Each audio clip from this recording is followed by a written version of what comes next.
Assalamualaikum warahmatullahi wabarakatuh. Perkenalkan, nama saya Fatoi Muhammadin dari Universitas Batam. Pada kesempatan kali ini saya ingin mempresentasikan tugas saya kepada teman-teman yang berjudul budaya organisasi. Apa itu budaya organisasi? Budaya organisasi yaitu suatu sistem berbagai arti yang dilakukan oleh para anggota yang membedakan suatu organisasi dari organisasi lainnya. 7 karakter utama dari organisasi adalah inovasi dan pengambil risiko, memperhatikan detail, orientasi pada hasil, orientasi pada orang, orientasi pada tim, keagresifan, stabilitas. 3 tingkat budaya organisasi adalah budaya organisasi yang tampak di depan mata kita yang jelas, seperti cara berpakaian, simbol, fisik, perayaan, kesyukuran, seremonial, dan data tata ruang kantor. Budaya organisasi yang tidak tampak atau samar-samar, pasif, disiplin, dan makna prestasi. Keyakinan yang paling dalam atau asumsi-asumsi yang tersembunyi, adanya keyakinan bahwa atasan tidak pernah salah dan anak buah selalu benar, konsumen adalah raja. Budaya yang selalu ada di negara Konoha. Budaya merupakan istilah yang bersifat deskriptif.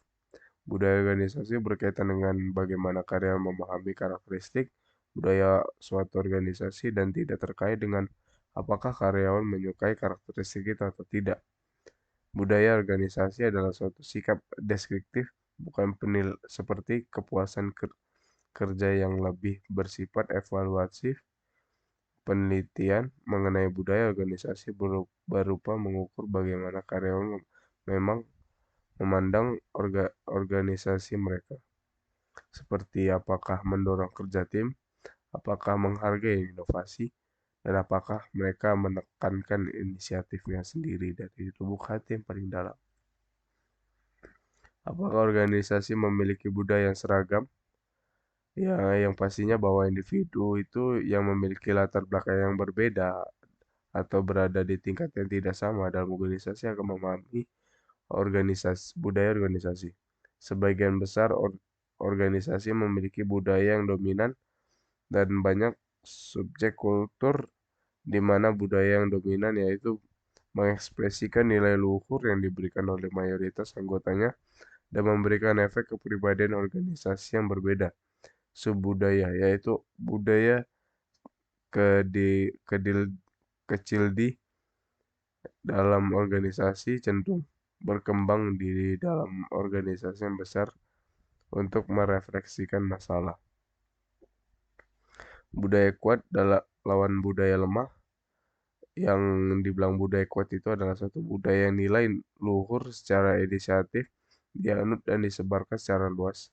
Misalkan dalam menanggapi survei manajemen, jika sebagai para pekerja memiliki opini yang sama mengenai misi dan nilai organisasi, mereka akan jauh lebih kuat karena kecil dikit-dikit lama-lama jadi bukit ya. Mungkin itu kata pepatahnya. Budaya lemah sebaiknya dalam menanggapi survei manajemen para pekerja memiliki opini yang berbeda-beda, jadi mereka akan berpecah berai bercerai-cerai. Budaya versus formalisasi. Formalisasi yang tinggi akan menciptakan prediktabilitas, ketertiban, dan konsistensi. Dan suatu budaya yang kuat akan mencapai tujuan akhir yang sama tanpa kebetulan akan dokumentasi, maka formalisasi dan budaya adalah dua hal yang berbeda menuju pada tujuan yang sama. Apa aja yang dilakukan oleh budaya? Ada yang disebut fungsi budaya, budaya menciptakan iklim, dimensi budaya yang etis, budaya inovasi, budaya sebagai suatu aset, budaya sebagai sebuah keajaiban. Budaya kinerja merupakan sikap mental yang dikembangkan dalam rangka mempercepat perbaikan, penyempurnaan, dan peningkatan terhadap apa yang telah dicapai. Fungsi dari budaya sendiri ada budaya. Satu, budaya memiliki peran untuk mendefinisikan batasan. Dua, menyampaikan suatu perasaan akan identitas bagi para anggota organisasi. Tiga, budaya akan memfasilitasi komitmen pada segala sesuatu yang lebih besar daripada kepentingan diri sendiri.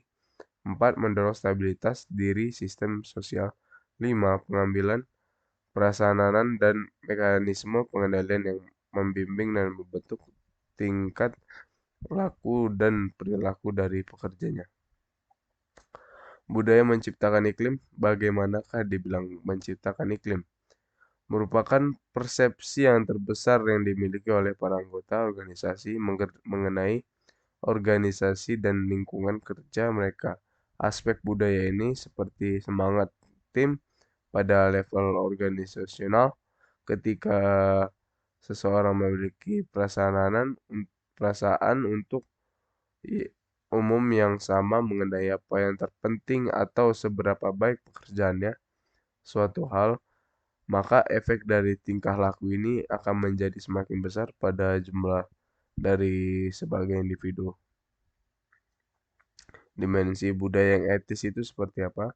Iklim yang iklim kerja yang beretika merupakan konsep yang tersebar mengenai perilaku yang benar dan salah di tempat kerja yang mencerminkan nilai organisasi yang sebenarnya dan membentuk pengambilan keputusan yang etis bagi para anggotanya. Menurut para ahli ada 5 kategori iklim seperti satu instrumental, kepedulian, independensial, hukum, kode, sastra, aturan.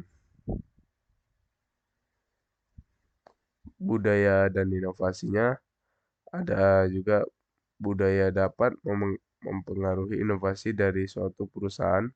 Seringkali perusahaan yang inovasi dikendalikan dengan budaya keterbukaan mereka tidak kontroversial, kolaboratif, berbasis visi dan budaya yang mempercepat. Misalnya pada perusahaan Alexion Pharmaceuticals membuat obat penyelamat hidup. Kunci bagi inovasinya yang terus-menerus adalah suatu budaya kepedulian yang mendorong untuk mengembangkan obat-obatan yang dapat menyelamatkan para pasien yang memiliki penyakit langka. Bahkan ketika para pasien yang terkena hanya sedikit, tapi biaya pengembangannya sangat tinggi dan probabilitasnya keberhasilan rendah. Budaya sebagai sebuah keajaiban itu seperti apa? Institusionalisasi sebuah kondisi di mana yang terjadi ketika suatu organisasi mengambil hidup sendiri terpisah dari para anggotanya dan bukan barang atau jasa yang diproduksi serta memperoleh keabadian. Hambatan bagi perusahaan, budaya merupakan budaya kewajiban ketika nilai yang diberikan tidak sesuai dengan mereka yang memajukan efektabilitas organisasi. Hambatan pada keanekaragaman ketika para pekerja yang berada di mayoritas dan ras, umur, gender, kecacatan atau karakteristik lainnya menciptakan sebuah paradoks. Hambatan pada akuisisi dan merger, ada juga akuisisi dan merger akan menggabungkan dua budaya perusahaan ini menyebabkan masalah. Faktor utamanya adalah finansial dan strategi produk. Menciptakan dan mempertahankan budaya. Bagaimana budaya dimulai? Budaya dimulai dari kebiasaan, tradisi, dan tata cara umum organisasi saat ini. Dalam melakukan satu hal sebagai besar sehubungan dengan apakah hal ini telah dilakukan sebelumnya dan seberapa berhasilnya dahulu melakukannya. Penciptaan budaya terjadi pada tiga cara, yaitu dengan cara para pendiri merekrut dan mempertahankan hanya para pekerja yang berpendapat dan merasakan hal yang sama dengan mereka lakukan. Dua, menanamkan dan menyosialisasikan cara mereka dalam berpikir dan merasakan par- terhadap para pekerja.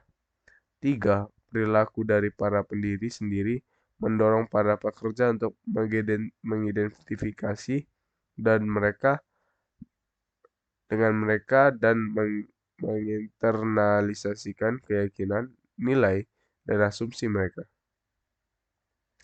Dan B, mempertahankan suatu budaya hidup.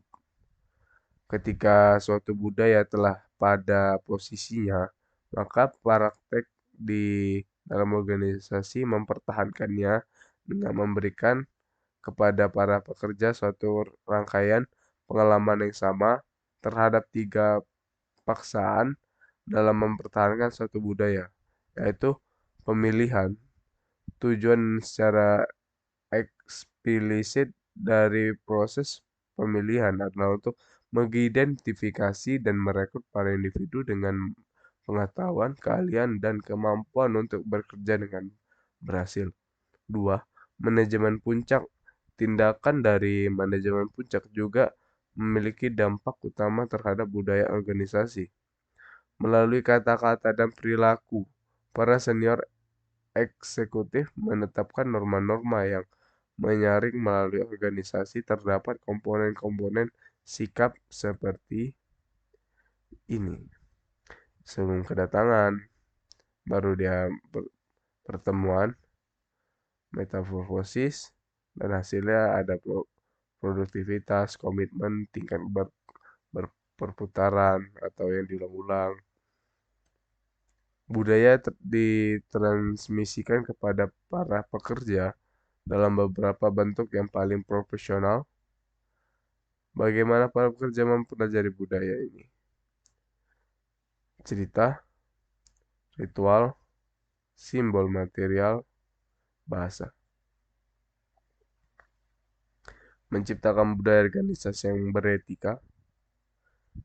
Cara para manajer menciptakan budaya organisasi yang beretika dengan mengikuti beberapa prinsip, yaitu satu, menjadi panutan yang terlihat. Dua, mengomunikasikan ekspresi yang beretika. Tiga, menyediakan pelatihan yang beretika. Empat, pemberian imbalan atas tindakan beretika yang tampak dan memberikan hukum atas tindakan yang tidak beretika. Menyediakan mekanisme perlindungan. Budaya organisasi yang positif merupakan suatu budaya yang menekan pada membangun kekuatan pekerja, memberikan imbalan yang lebih daripada memberikan hukuman, serta menekankan pada vitalitas dan pertumbuhan dari individu. Pengembangan penerapan budaya kerja harus dilaksanakan dengan cara terencana, tersasaran, sasaran terukur, sistematis, menyeluruh, berkelanjutan. Spiritual dan budaya organisasi. Spiritual di tempat kerja adalah pengakuan bahwa orang memiliki kehidupan dan kehidupan dari dalam yang memelihara dan dipupuk oleh pekerjaan yang bermanfaat dan terjadi pada dalam konteks komunikasi. Karakteristik dari suatu organisasi yang spiritual. Konsep dari spiritualitas di tempat kerja yang ditarik dari pembahasan sebelumnya mengenai nilai etika, motivasi, dan kepemimpinan, mencapai organisasi yang spiritual. Banyak organisasi telah meningkatkan karakteristiknya akan spiritual tetapi memiliki kesulitan dalam menempatkan prinsip-prinsipnya ke dalam praktek pelaksanaan. Beberapa tipe dari pelaksanaan dapat memfasilitasi suatu tempat kerja yang spiritual, termasuk mereka yang mendukung keseimbangan antara pekerja dengan kehidupan. Para pemimpin dapat mendemonstrasikan nilai, tingkah laku, dan perilaku yang memicu motivasi secara intrinsik dan perasaan untuk dipanggil melalui tempat kerja. Karena kritik atas spiritualitas, kritik atas gerakan spiritualitas di tempat kerja mentitik beberapa mentitik beratkan pada 3 permasalahan, yaitu apakah sebenarnya yang dimaksud dengan spiritualitas di tempat kerja, apakah organisasi memiliki hak hukum untuk melaksanakan nilai spiritualitas tempat terhadap para pekerjanya, mempertanyakan mengenai ekonomi, apakah spiritualitas dan keuntungan tersebut sesuai. Dan di sini ada video yang dimana menggambarkan tentang budaya organisasi di dalam kantor otoritas jasa keuangan kantor regional 3. Mari kita lihat bersama-sama. Terima kasih Bapak kunjungannya. Terima kasih Pak. Silakan.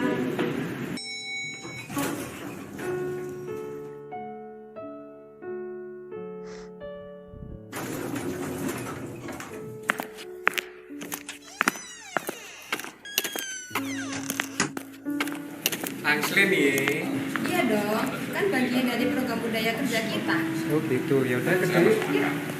Siang Mbak Firda, siang Mas Geri. Siang Mbak. Pak Surabaya selamat siang, dengan Rizky bisa dibantu.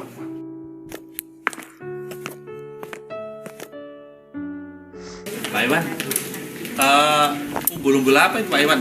Sate klopo, budaya kerja baru itu Pak Iwan ya?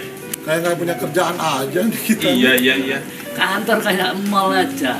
Bikin repot aja nih acara nih udah bagus-bagus begini berubah lagi. Iya memang anak-anak sekarang ini Pak ya. Loh, 1, 2, 3. Kok nggak pakai dasi Pak? Gak penting. Wah, mejanya berantakan lagi. Gimana sih? Banyak kerjaan. Pak, masa kalah sama saya nih Pak? Ya ini loh. Ini nih Pak, bagus kan? Nggak penting pakaian dan meja rapi, yang penting kerjaannya beres. Pak, kalau meja bersih, pakaian rapi, kerja kan jadi semangat. Alah, sudah gak usah urusin orang lain. Bos, yang muda-muda itu didukung dong. Yang tua-tua kasih kesempatan buat mereka. Biar kantor kita ini bisa jadi lebih baik sekarang itu. Gimana? Setuju nggak? Apalagi nanti dulu. Ini ada apa ini rame-rame? Kumpul-kumpul. Ini nih Pak, kita lagi sharing program budaya UJK. Jadi cuman bapak-bapak ini kok kayaknya susah nih Pak kita aja berubah itu Pak. Kita udah seperti ini aman, nyaman. Kenapa sih harus dibuat-buat dengan budaya baru lagi sih? Ini yang dimaksud Mas Adi tadi kan perubahan ya Mas Adi ya. Jadi sama aja dengan kita Pak. Kalau rumah kita itu bersih, rumah kita rapi, kalau ada tamu kita berpakaian yang bagus untuk nyambutnya, kemudian ramah untuk menyambut tamu, orang sekampung akan senang kepada kita. Saya kira tadi kawan-kawan ini yang ingin perubahan itu aja, yang saya kira ini sudah Bapak Ibu lakukan di rumah. Jadi nggak ada yang berubah, kenapa sudah nyaman dan sebagainya. Saya kira ini ajakan yang bagus. Iya ya Pak, kita harus mencontoh yang budaya Pak ya. Betul Pak Iwan. Kita memang harus dukung anak-anak muda ini untuk menuju perubahan yang lebih baik. Nah kan Pak, makanya jangan jadi tua-tua keladi. Makin tua makin menjadi. Tapi jadilah kayak Pak Bambang ini Pak. Tua-tua kedelai. Makin tua makin aduhan. Ya udah kalau gitu aku kerja dulu ya. Iya. Ini tadi saya lewat ruangan kerja kawan-kawan, saya lihat ada sedikit perdebatan mengenai program budaya kerja. Mungkin perlu ada kegiatan atau jargon baru itu Pak yang bisa mungkin menyatukan semua teman-teman baik senior maupun junior. Iya Pak Joko, karena kita melihat yang tua ya begitu Pak, mereka akan kekeh sama pendiriannya. Yang muda juga gitu, gap ini harus diluber Pak. Iya betul Pak, harusnya kita memang harus adakan kegiatan kebersamaan supaya cair ini suasananya antara yang muda dan yang tua bisa menyatu. Iya, saya kira saya setuju dengan Mbak Titi tadi, bekerja dengan satu hati, kemudian Pak Dhani kita bersama satu tim, samaan itu, dan tentunya mesti harus satu tujuan saya kira. Kalau gitu buat KR3 kita bikin jargon baru aja kalau lihat Pak Bambang, Bu Titin sama Mbak Dhani. Satu tujuan berarti one goal, one heart, satu hati, dan one team, satu tim. Betul Pak Joko, tapi jangan lupa ada satu yang harus kita berikan untuk ciri KR3. Ayo rek-nya. Ayo rek gitu Pak Joko. Jadi saya kira kita sepakat, jargon kita adalah one goal, one heart, one team. Ayo rek. Ya, sepakat ya? Oke Pak, sepakat.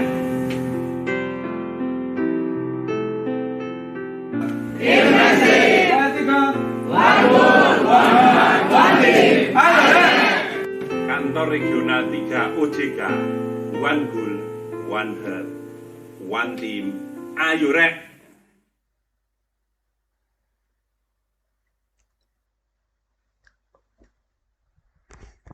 Ya seperti di videonya, seperti itulah. Banyak orang yang masih belum menerima budaya baru karena ya kenyamanan gak bisa diganti seperti itu ya. Oke, demikian dari saya. Assalamualaikum warahmatullahi wabarakatuh.